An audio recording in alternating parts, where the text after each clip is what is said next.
Welcome back to the Deep Dive. We are starting today with one of those deceptively simple questions. The kind every single person in a position of leadership in any field eventually has to face.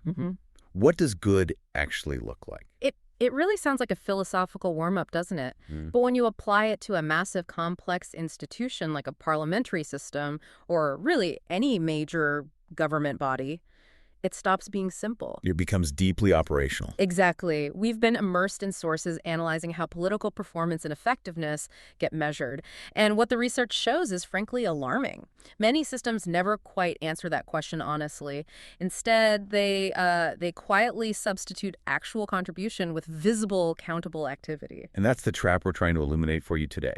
Our whole mission here is to take these high-level insights and really distinguish between effort and true, meaningful impact. We want to give you the vocabulary to see why so much activity can look productive, but, accomplishes very little. And the central tension running through all of our analysis today, the one that really defines modern governance, is this conflict between true outcomes and, well, seductive optics. Because if we can't define what the real work is, Then you can't judge if it's being done well. And when the standards are murky, the incentives always drift toward what's loudest and easiest to see. okay, let's unpack this. If you ask people what is the fundamental purpose of an elected representative, they give you the instinctive aspirational answers. Right, they'll say, representing constituents. Debating and shaping legislation. And crucially, holding the government to account. All good things. And they wouldn't be wrong, but Yeah.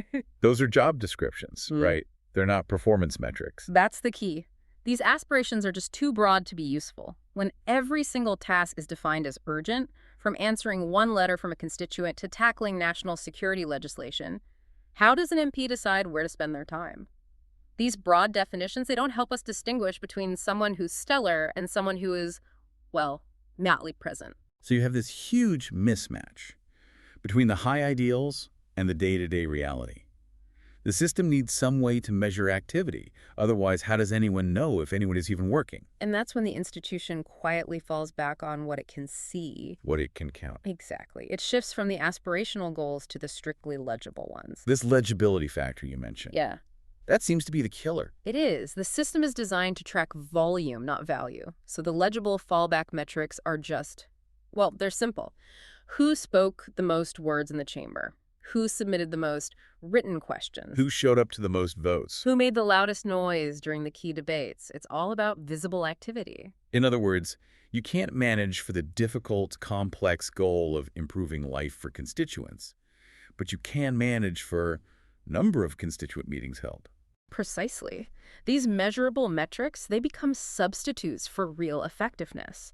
They create this illusion of productivity that the system embraces because, well, it's easy to audit.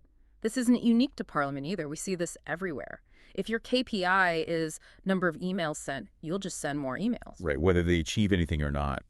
This brings us to a crucial distinction that I think almost every organization trips over. The difference between output and outcome. We need to be crystal clear here, because this separation is key to the whole deep dive.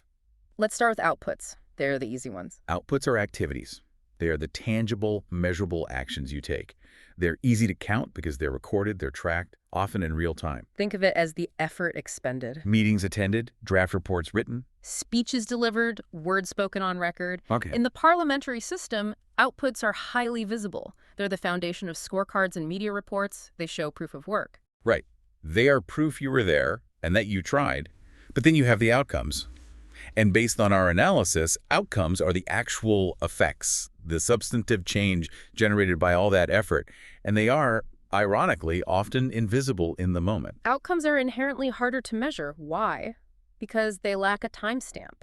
They manifest as decisions improved, unnecessary costs avoided, serious mistakes averted, or even just institutional capacity built for the future. And the real challenge is that these outcomes, they often don't become visible until months or sometimes even years after the action that caused them. Let's dwell on the invisible work for a minute because it's absolutely crucial to the sources argument. Okay. Imagine a junior legislator spends 6 weeks quietly negotiating a single clause of a complicated new environmental law.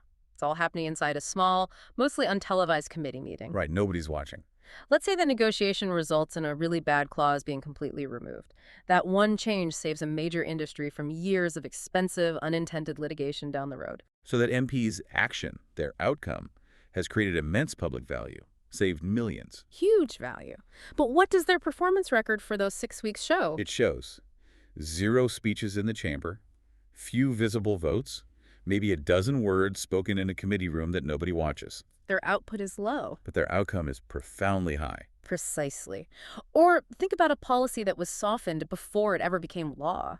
So the legislator convinced the government to remove some punitive measure. The success is that the punitive measure doesn't exist. You can't put an absence on a performance chart.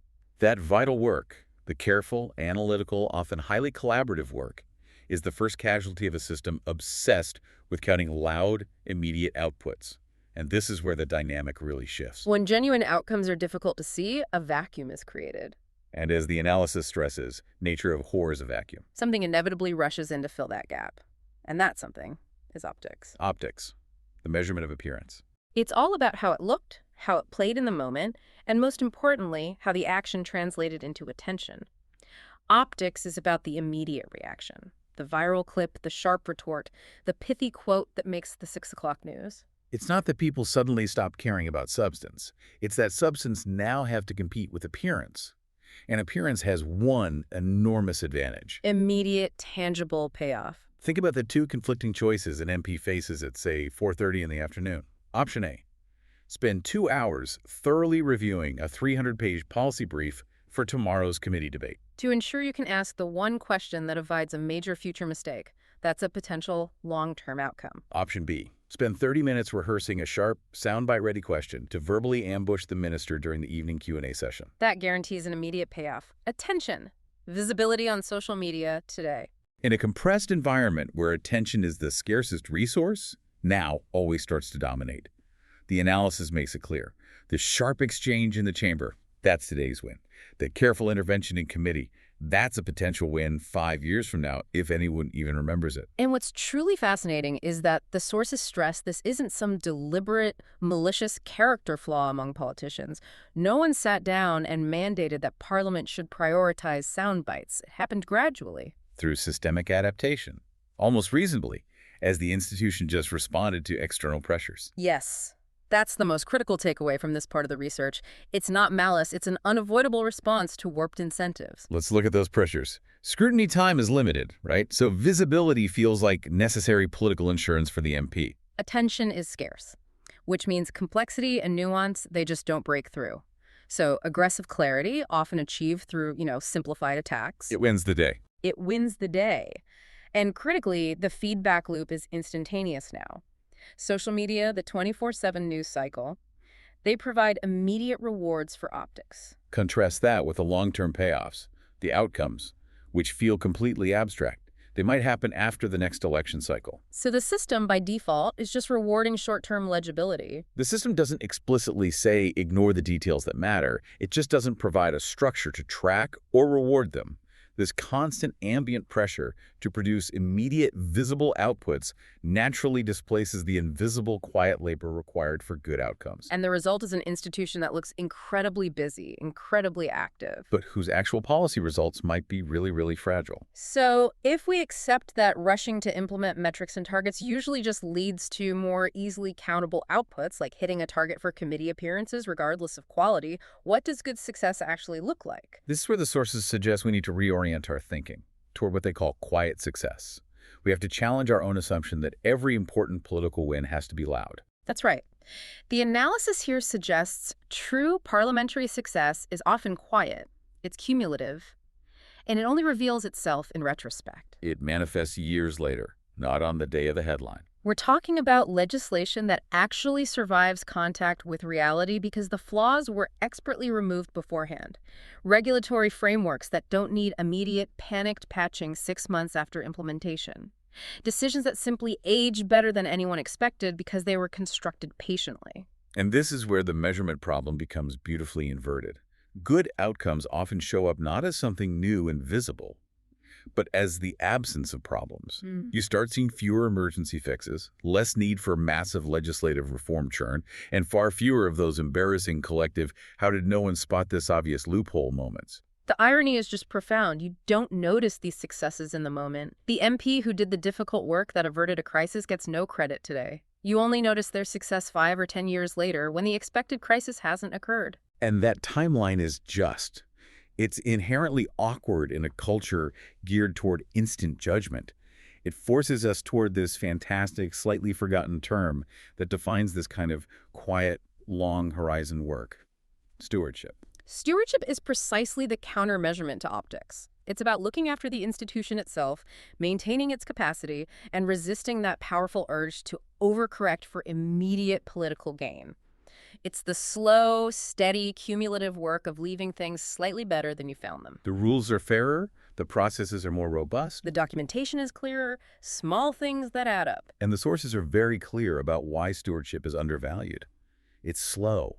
It doesn't offer immediate results. Yeah. And it absolutely does not lend itself to clips or media sound bites. You can't go to the public and say, my great achievement this year was that our committee process is 4% more robust than last year. It's a value that's just easily dismissed in a culture constantly demanding, what did you do today? And this failure to define and reward stewardship leads directly to the core problem identified in the final section of our research: the consequences of internal chaos and guesswork. If success remains undefined, people inside the system start improvising wildly. Leading to incredible inconsistency. We see these distinct internal strategies emerge. You have the optimizers, who focus entirely on maximizing visibility and optics. Then you have the legislative specialists who retreat into deep dive technical work, hoping their quiet outcomes will speak for themselves eventually. You have the local advocates, who focus purely on localized constituent service. And tragically, you have those who, trying to fulfill both the aspirational mandate and the visible output requirements, just burn out. They're trying to do absolutely everything at once, trying to be a policy wonk, a local advocate, and a media star simultaneously. From the outside, the public just sees this as, well, utter inconsistency, confusion, a lack of focus. But from the inside, the sources argue it feels like pure high-stakes guesswork. Am I doing the right thing? Is my chosen strategy actually valued by the system or just by me? And this guesswork is where the institution truly suffers.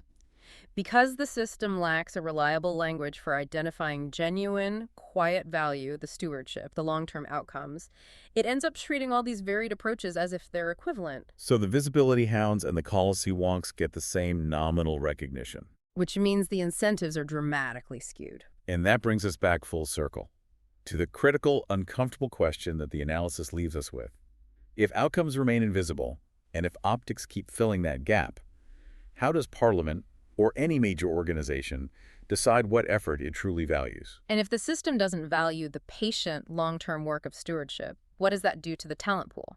It implies that the kind of person who thrives inside that system is the one who optimizes for visibility and immediate results. Versus the capable, patient individual whose work will only be recognized 5 years later. Who quietly decides to opt out entirely because their kind of valuable, subtle work simply isn't recognized or rewarded. The institution suffers a loss of capacity it might not even realize until the next crisis hits. That is a powerful synthesis of the core struggle we've explored today. It's the constant, silent conflict between what is easy to count, the immediate outputs, the seductive optics, and what truly matters for institutional survival. The invisible outcomes, the avoidance of future failure, and the quiet, persistent labor of stewardship. It's a conflict playing out not just in government, but in every boardroom focused on quarterly results. And that struggle leads to a final, provocative thought for you to carry forward from this deep dive. Think about your own daily work or environment, whether it's managing a team or balancing a personal budget. What simple, quiet change are you making today that would qualify as a successful outcome, but which you won't even notice until 5 years from now, when something difficult or stressful simply hasn't gone wrong? That absence of future failure. That is the reward of stewardship. Something profound to ponder as you look at your to-do list tomorrow.